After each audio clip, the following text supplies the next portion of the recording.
काल चिरैया चुग रही, निस दिन आयु खेत। बहुत चली गई, अब बची कितनी है? तो जो बची है उसे झूठ कपट बोलकर निंदा चुगली करके क्यों गवाना? ये समझ लो कि मैं 7 दिन की मेहमान हूं। जो व्यक्ति ये जान लेता है कि मैं जाने वाला हूं, वो व्यक्ति पाप से बच जाता है। 2 बातों को नहीं भूलना चाहिए ना, 2 बातन को भूल मत, जो चाहे कल्याण। नारायण एक मौत को, दूजे श्री भगवान। अपनी मृत्यु को और अपने भगवान को सदा याद रखना चाहिए। हमें मरना है, ये बात याद कर लो। आप लोग पाप इसलिए करते हैं क्योंकि आप भूल गए कि आपको मरना है। परीक्षित जी को 7 दिन में मरना था तो सब छोड़ के चिंतन में लग गए, कल्याण कर लिया। आपको पता लग जाएगा कि आप 7 दिन में मर जाओगे, आपका मन बिल्कुल न लगेगा पाप में। अभी आपका मन पाप में इसलिए लग रहा है क्योंकि आप मृत्यु को भूल कर बैठे हो। आपको ऐसे लग रहा है कि आप मरोगे ही नहीं, अमर कौआ खा के आए हो।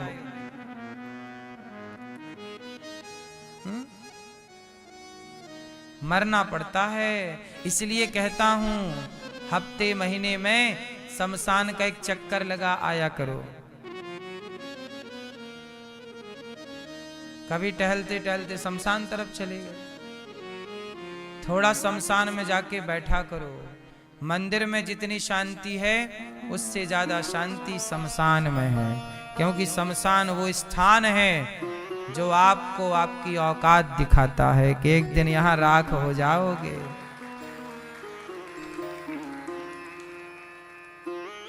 औकात भूल गए ना तो शमशान चले जाना। बड़े बड़े पावरफुल लोग राख बन गए, उड़ गए हवा में वहां। बोलो हाँ।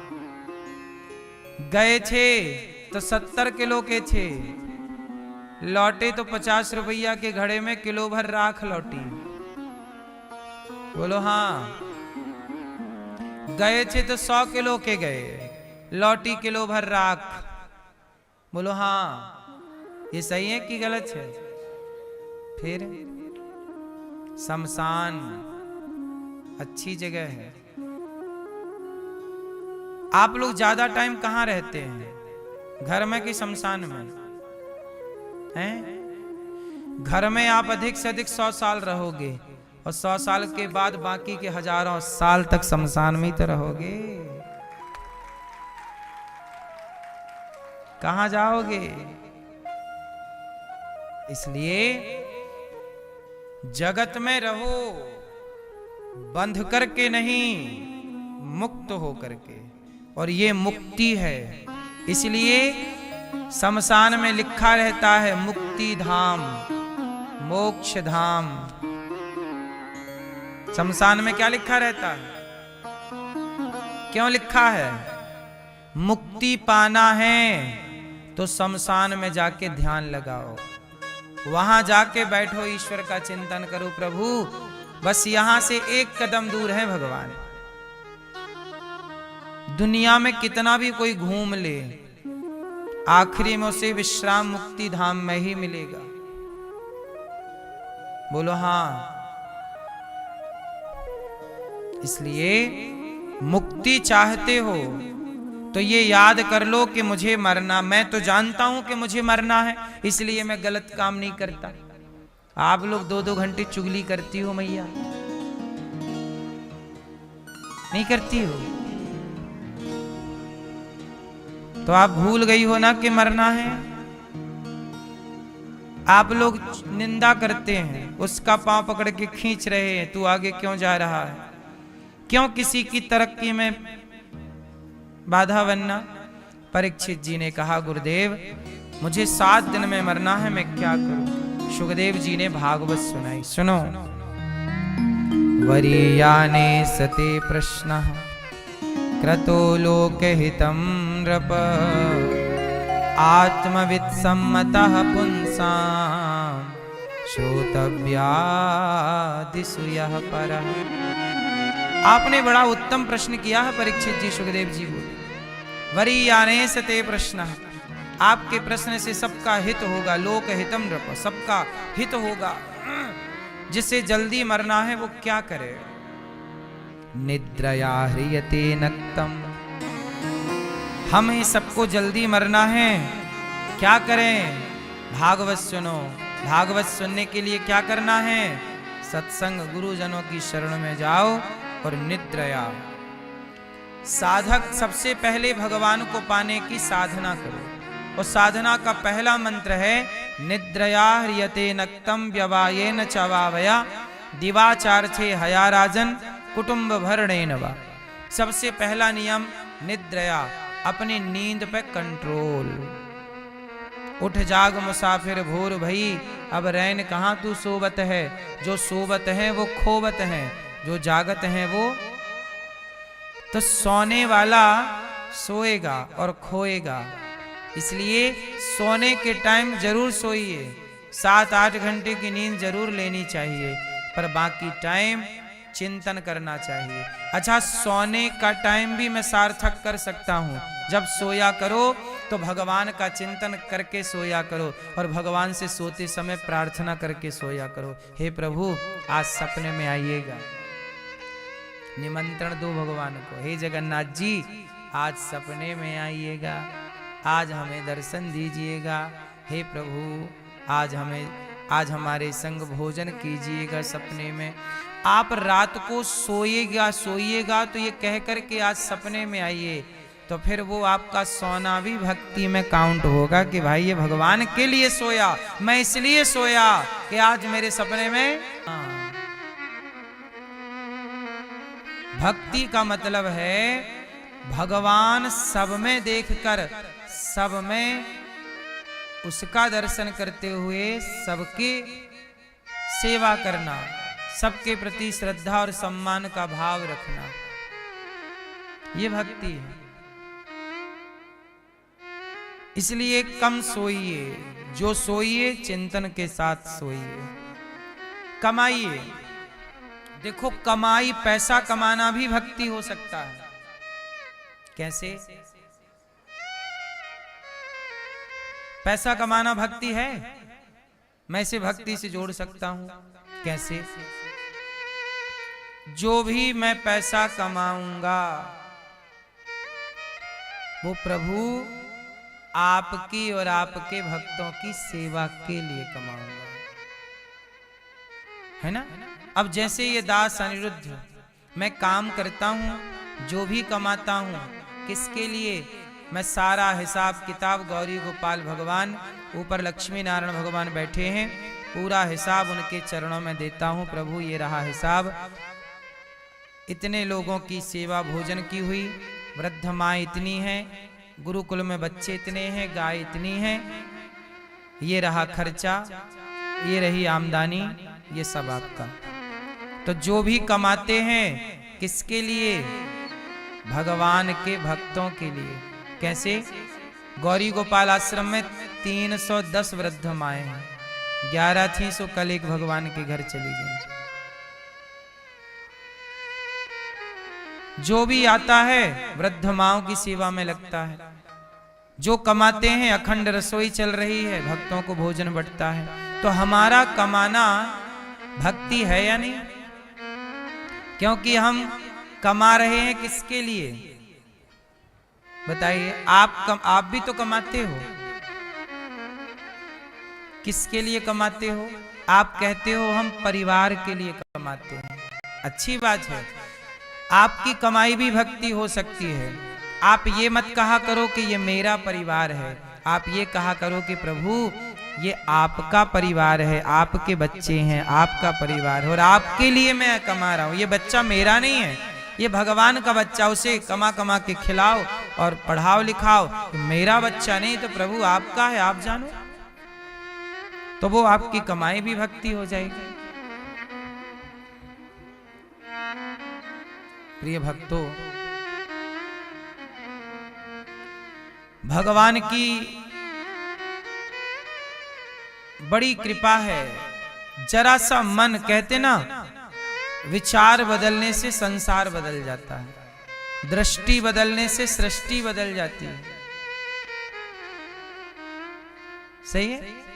आपको जरा सा विचार बदलना है, हम कमाएं इसलिए ना कि मैं अपने लिए, नहीं प्रभु आपके लिए, सब आपका मेरा है ही नहीं। तो फिर इस भाव से कमाओगे तो कमाई भी भक्ति है। मैं पैसा कमा रहा हूं किसके लिए? इसका भगवान को भोग लगेगा जो भी होगा। इसलिए खाओ तो पहले भोग लगा के खाओ, तो आपका भोजन बनाना भी भक्ति हो जाएगा। किसके लिए बना रहे हैं? रोटी बना रहे। क्या बना रहे हो आज? रोटी बना रहे हैं, हलवा बना रहे हैं। किसके लिए? भगवान।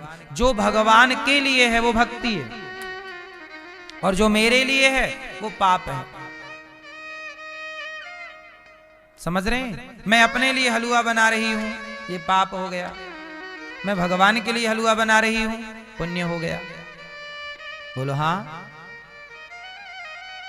जो अपने लिए बनाते खाते हैं वो पाप ही खाते हैं। इसलिए तुम ही निवेदित भोजन करही। भोजन भी भगवान को भोग लगाए बिना नहीं करना चाहिए। बोलो हाँ कि ना। आप लोग खाते हो बिना भोग लगाए? तुम ही निवेदित भोजन करही, आओ भोग लगाओ मेरे मोहन, आओ भोग लगाओ मेरे मोहन। आओ प्रभु भोग लगाओ। पहले भोग फिर हम खाएंगे। दाल चावल सब्जी रोटी सबका भोग लगाओ प्रेम से। फिर क्या पाओ? प्रसाद पाओ। हम क्या खाते हैं? हम खाना नहीं खाते, हम प्रसाद पाते हैं। नहाओ, चलो नहा लें, सवेरा हो गया, चलो नहाओ। क्यों नहाएं? ताकि नहा के हम भगवान की पूजा कर पाएं। तो पूजा करने के लिए नहाना भक्ति हो गया। हम किसके लिए नहाते हैं? नहा के इनके काम आएंगे, तो हमारा नहाना क्या हो गया? भक्ति हो गया। इनके लिए नहाए। जो भगवान से जो चला गया, केवल माला ही जपना भक्ति नहीं। नाश्ता बनाना, आज हम पोहा बना रहे हैं, जलेबी पोहा। किसके लिए? आज हमारे भगवान जी पोहा खाएंगे, भगवान जी मस्त रबड़ी खाएंगे। जो भी बना रहे हो सब कुछ भक्ति है। जो इनके लिए है वो सब भक्ति है, और जो हमारे लिए खुद के लिए सब पाप है। बात समझ में आई कि नहीं? झाड़ू लगा रहे हो मैया, झाड़ू लगाना क्या है? ये भी भक्ति हो सकता है। कब? जब आप ये मान लो कि ये घर भगवान का है और मैं भगवान के घर में झाड़ू लगा रही हूं। तो जैसे मंदिर में झाड़ू लगाना पाप है कि पुण्य, ऐसे ही कुछ लोग तो वृंदावन आते हैं झाड़ू लेके, परिक्रमा में झाड़ू लगाते हैं, परिक्रमा लगाते हैं, झाड़ू लगाते हैं, धाम में झाड़ू लगा। हमें आज के कल कोई भक्त मिले थे कहीं, हाँ, वो बोले महाराज जी हम 150 लोग लाएंगे। हाँ जी मिले कल। वो बोले लोगों की वो लोग क्या करते हैं, 4-5 दिन रुकते हैं और झाड़ू लगाते हैं। उनकी सेवा झाड़ू की रहती है। तो वृंदावन धाम में आके पूरे धाम को साफ करेंगे, साफ सफाई, यमुना जी, परिक्रमा मार्ग, जिंदगी। तो ये भी भक्ति। धाम में झाड़ू लगाना क्या है? भक्ति है कि पाप है? पाप है कि पुण्य है? हाँ, आप भी घर को भगवान का घर, आप लोग क्या बोलते हो? मेरा घर। तो मेरे घर में झाड़ू लगाने से मुझे क्या मिलेगा? पर भगवान का घर, नाथ सकल संपदा तुम्हारी, मैं सेवक समेत सुत नारी। सब कुछ आपका है, और जब आपका है तो घर किसका? तुम्हें सौंपता हूं अमानत तुम्हारी। सब भगवान का है, घर आपका। और आपके घर में हम झाड़ू लगा रहे हैं तो पाप है कि पुण्य? लो भैया, झाड़ू लगाना भी पुण्य है, ये भक्ति है। भक्ति करने कोई जंगल थोड़ी जाना है। अरे मैं तो माला नहीं जप पाती गुरुजी, मेरे को टाइम नहीं मिलता। झाड़ू तो लगाती होंगी, बस माला मत जपो। झाड़ू लगाते समय हे प्रभु ये घर आपका है, मैं आपके घर में लगा रही हूँ, मेरा नहीं है। ये भाव बना लो कि मेरा नहीं, मेरा मुझ में कुछ नहीं, जो कुछ है तेरा, और तेरा तुझको अर्पण क्या लागे मेरा लगाओ। तो झाड़ू लगाना क्या बन गया? भक्ति। भक्ति है ये, सब कुछ भक्ति है। भगवान से जोड़ दो। क्यों मैया? नहीं। अब जैसे आपने जम्हाई ली, ये भी भक्ति हो सकती है, लेकिन आप जम्हाई लेगी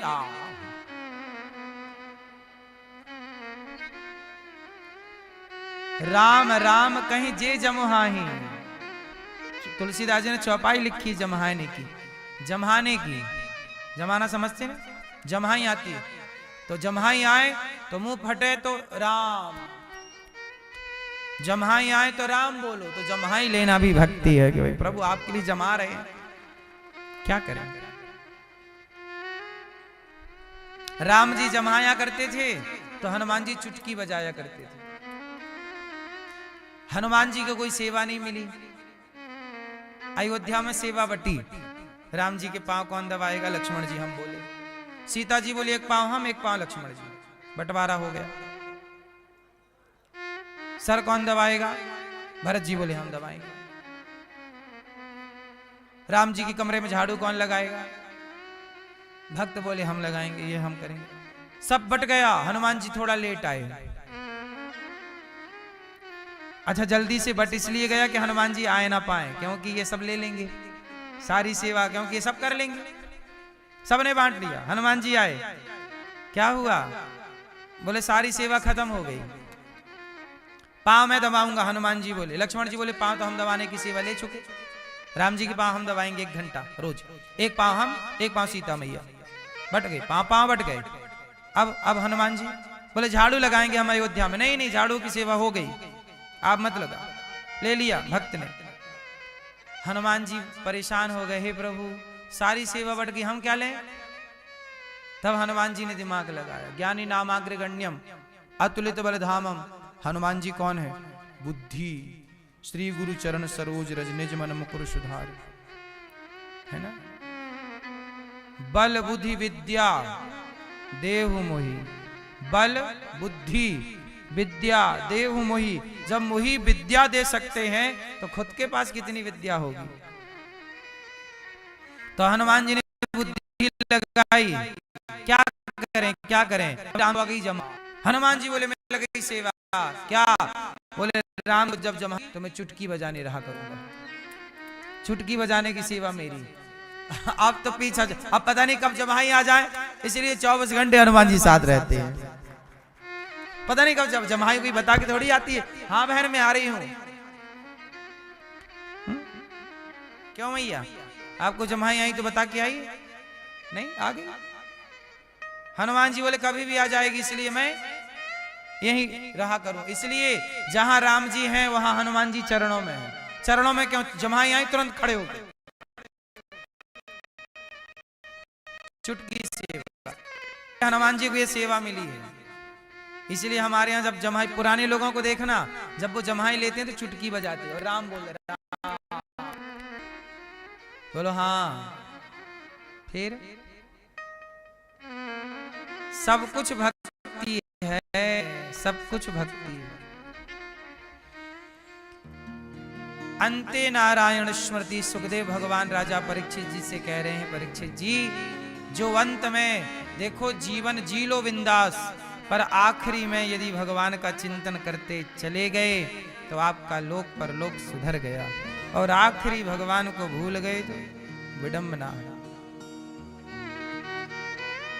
धन की अब सुखदेव भगवान कह रहे हैं परीक्षित जी देखो, जिसे लक्ष्मी चाहिए वो माया देवी की उपासना करे। अब जैसे हमारे यहाँ क्या है, किसी को धन चाहिए तो माया की उपासना करे, तेज चाहिए अग्नि की उपासना करे, अन्न चाहिए अदिति की उपासना करें, स्वर्ग चाहिए तो अदिति के पुत्रों की उपासना करें, देवताओं की उपासना करें, स्वर्ग मिलेगा। देवताओं की उपासना करने से स्वर्ग मिलता है, पर भगवान की उपासना करने से भगवान मिल जाते हैं, सब कुछ मिल जाता है। इसलिए भगवान की शरण में जाओ। इसलिए हमारे यहाँ कहते हैं ना, और देवता चित्त न धरे, अलग अलग चित्त पे रखने की जरूरत नहीं है किसी को। भगवान का चिंतन कर लो, सब मिल जाएगा। बोलो हाँ मैया। चिंतन भगवान का।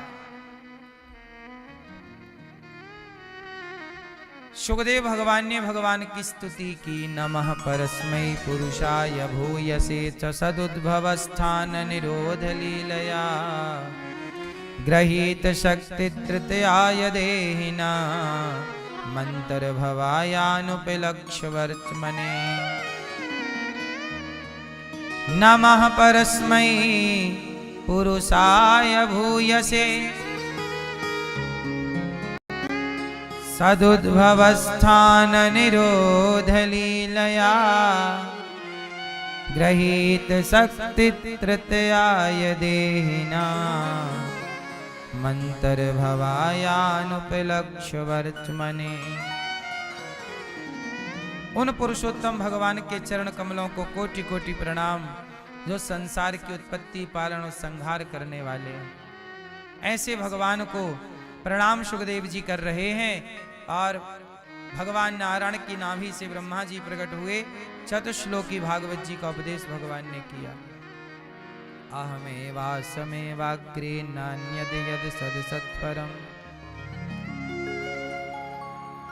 इस तरह पश्चादहम यदेतच्च यो वशिष्येत सोऽस्म्यहम् ऋतीर्थम यत् प्रतीयेत न प्रतीयेत चात्मनि तद्विद्यादात्मनो मायां यथा भासो यथा तमः।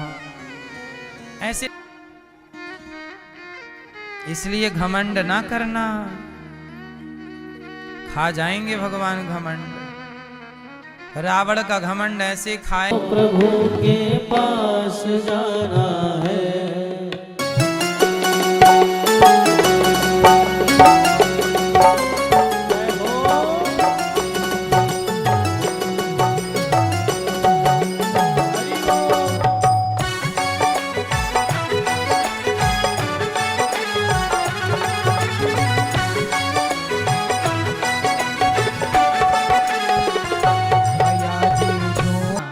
टोपा वाले भैया बताएंगे, माँ के पेट में आप सुखी थे कि दुखी? क्या है? हाँ, माँ के पेट में आप बहुत दुखी थे। इतनी सी जगह में थे, ऐसे बैठे सिकुड़े, पांव ऊपर सिर नीचे था आपका, उल्टा लटके थे 9 महीने। इतनी सी जगह में थे, बड़ा कष्ट पा रहे थे। माँ के पेट में मलमूत्र भरा होता है, मलमूत्र के गड्ढे में तुम 9 महीने गुजार के आए हो।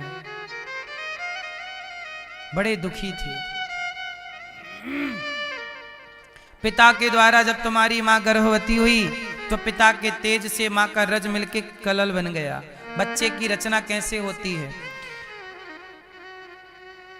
एक रात में स्त्री के रज से मिलके वह कलल रूप बन जाता है और 5 रात्रि में बुदबुद की तरह। 1 माह में बच्चे का सिर बनता है, दूसरे माह बच्चे के हाथ पांव निकल आते हैं, तीसरे माह बच्चे के स्त्री पुरुष के चिन्ह निकल आते हैं। लड़का है कि लड़की, इसलिए लिंग परीक्षण तीसरे माह होता है। ये मेडिकल साइंस पूरा भागवत जी में लिखा है जो मैं बोल रहा हूँ। यही पढ़ाया भी जाता है मेडिकल साइंस में। जो साइंस को आज पता चला वो हमारे ऋषियों ने हजारों साल पहले लिख दिया। 4 माह में धातुएं मांस आदि तेजी से ग्रोथ होने लग जाता है। 5वें माह से बच्चे को भूख और प्यास लगने लग जाती है। इसलिए माँ को 5वें महीने से भूख प्यास ज्यादा लगती है, क्योंकि 2 पेट हो गए ना, माँ का खाया बच्चे के पेट में जाता है। 6 माह से बच्चे को पूर्व जन्म का स्मरण होके वह बड़ा कष्ट पाता है। छोटे छोटे माँ के पेट में जो जीव हैं वो बच्चे को नोचते हैं। इसलिए आपने देखा होगा कि जब बच्चा पैदा होता है तो उसका पीठ बिल्कुल लाल होती है। नवजात बच्चे को ध्यान से देखना, लाल होता है। काहे लाल होता है? वहां मखमल के गद्दे में सो के आया है, खूब कष्ट पाके आया है, डंडे पड़े हैं। खूब कष्ट पाता है 9 माह, बहुत पीड़ा उठाता है, जन्मत मरत दुसह दुख होई। माँ को बड़ा कष्ट होता है। स्त्री जब डिलीवरी के टाइम आता है तो स्त्री को बड़ा दर्द होता है। प्रसव की पीड़ा होती है कि नहीं? जितना दर्द स्त्री को होता है, आपको दर्द हुआ कि नहीं? जितना दर्द स्त्री को होता है उससे कई गुना ज्यादा दर्द उस बच्चे को होता है जो पैदा हो रहा है। इतने दर्द में बच्चा बिल्कुल छटपटा जाता है, भूल जाता है सब कुछ। इसीलिए कई बार देखा होगा बच्चे को कि जन्म लेते ही ना वो चुप रहता, साइलेंट हो जाता है। क्यों? इतना कष्ट पाया, क्या करे।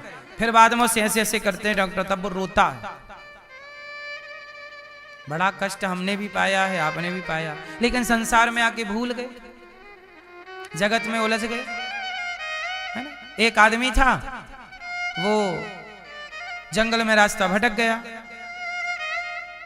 अब जंगल में रास्ता भटक गया तो शेर मिल गया। शेर दौड़ा और शेर दौड़ा तो भागा तो आगे खाई, ऊपर पेड़ की डाली पे लटक गया, पकड़ के पेड़ की शाखा लटक गया, लटका नीचे खाई, बाहर शेर खड़ा, ऊपर देखा तो सांप चला रहा था उसकी तरफ, काला।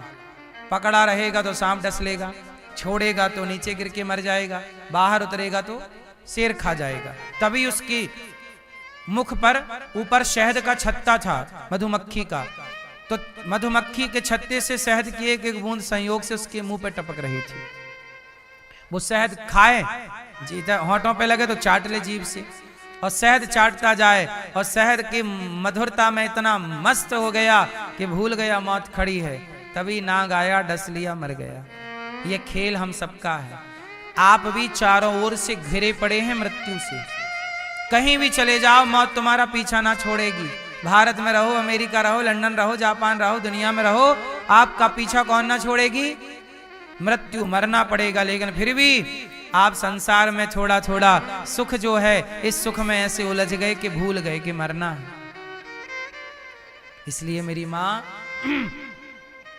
ये याद रखिए कि संसार में हम मेहमान हैं और कुछ दिनों के बाद हम चले जाएंगे। माँ के पेट में भी बड़ा कष्ट पाए, संसार में आए हो, अब प्रभु को ना बिसारो। यही सबसे बड़ा ज्ञान है कि भगवान मेरे हैं। इस दिव्य ज्ञान को प्राप्त कर लो, जो ज्ञान पाए हो उसे धारण कर लो, बस कल्याण हो जाएगा। माँ के दिव्य कपिल भगवान ने दिव्य ज्ञान दिया, माँ सिद्धा नाम की नदी बनकर बह गई। कपिल देव जी ने आचमन किया, सीधा गंगा सागर चले गए। बाकी तीर्थ बार बार गंगा सागर, बोलिए कपिल देव भगवान की। मनु जी महाराज की तीसरी बेटी है प्रसूति। प्रसूति का विवाह दक्ष से हुआ। दक्ष की सबसे छोटी बेटी का नाम है सती। सती का विवाह शंकर जी से हुआ।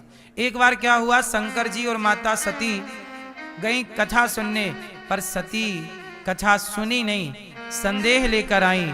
और राम जी सीता जी को ढूंढ रहे थे, तो सीता जी की खोज में राम ऐसे लगे हैं कि माता सती को मोह हो गया, ये भगवान हो नहीं सकते। और सीता जी का रूप बना करके माता सती राम की परीक्षा लेने गई, और राम जी ने पहचान लिया कि माता जी राम राम, भोलेनाथ कहाँ हैं। माता सती पकड़ी गई, और माता सती से शंकर जी ने पूछा कि तुमने परीक्षा ले ली?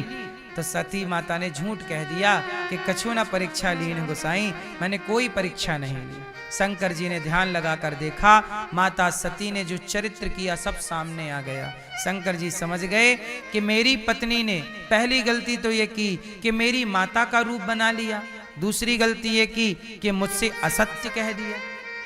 शंकर जी ने माता सती का परित्याग कर दिया, और वही माता सती अपने पिता दक्ष के यज्ञ में बिना बुलाए गई। और वहां जब शिव का अपमान दक्ष ने किया, तो शिव के अपमान को माता सती बर्दाश्त ना कर पाई, और उस यज्ञ में जल करके, योग अग्नि में जल करके भस्म हो गई। भगवान शिव ने माता सती के जलते हुए शरीर को छाती से लगाया और दौड़े।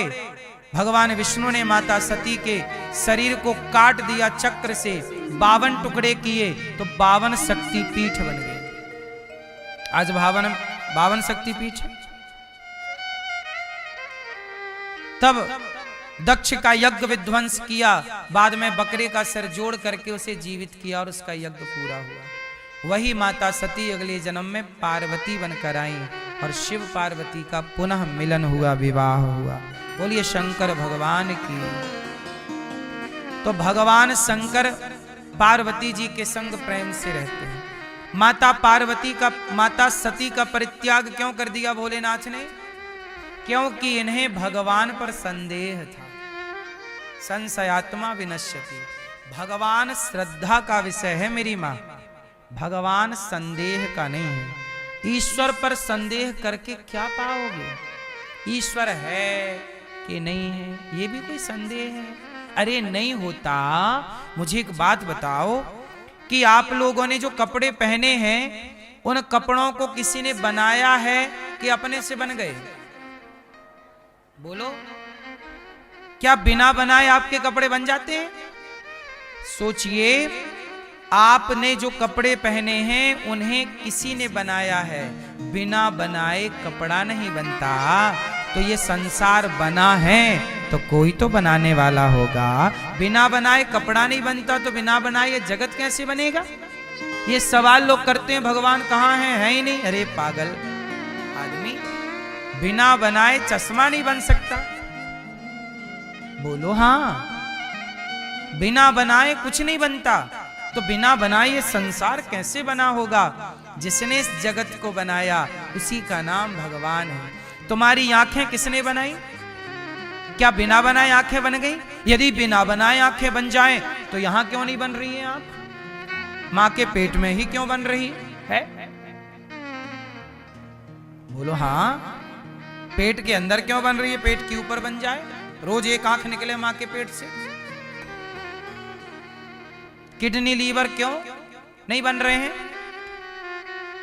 इसका मतलब है कोई है जो आपकी आंख बना रहा है, कान बना रहा है, बोलने की क्षमता है, सुनने की, चलने की, पांव बनाया। बोलो हाँ।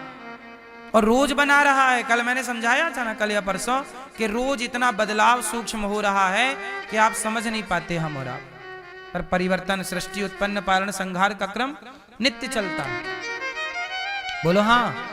इसलिए कोई बनाया है तब ये दुनिया बनी है। इसलिए बनाने वाले को प्रणाम करो, ईश्वर को। मुझे देखो तो मुझे ना देखो, मुझे बनाने वाले को देखो। मैं आपको देखूं तो मैं आपको ना देखूं, आपको बनाने वाले को देखूं कि जिसकी रचना इतनी सुंदर वो कितना सुंदर होगा। जिसके बनाए पशु पक्षी इतने सुंदर हैं, जिनकी बनाई प्रकृति इतनी सुंदर है, वो भगवान कितना अच्छा है। तो मैं आपको क्यों देखूं, आपको बनाने वाले को क्यों ना देखूं? बोलो हाँ। इसलिए ये सवाल ही बेकार है, गलत सवाल है कि ईश्वर है तो दिखते क्यों नहीं। भाई दिखते क्यों नहीं, ये सवाल क्या है? भाई ये बताओ, हवा है पर नहीं दिखती। बहुत सारी चीजें होती हैं जो नहीं दिखती पर होती हैं। हवा है नहीं दिखती। दही में मक्खन है, बोलो हाँ। दही में मक्खन है, दिखाई नहीं पड़ता, मंथन करोगे तो प्रकट हो जाएगा। ऐसे ही जैसे दही में मक्खन की व्यापकता है, ऐसे सृष्टि के कण कण में भगवान की व्यापकता है। मंथन करोगे तो मक्खन प्रकट होगा, भक्ति करोगे तो भगवान भी प्रकट होंगे। प्रहलाद की भक्ति के आगे खंबे से नरसिंह भगवान प्रकट हुए कि नहीं? फिर प्रहलाद जैसी भक्ति तो चाहिए ना मेरी माँ। एक बात बताओ, आपके पास दही है, मथानी है, रस्सी है, आप ले गए और ऐसे 4 बार आपने किया, इतने में निकल आएगा मक्खन? 4 बार आपने मथानी घुमाई, निकल आया? अरे मेरी माँ, 4 बार के मथानी घुमाने से मक्खन नहीं निकलेगा।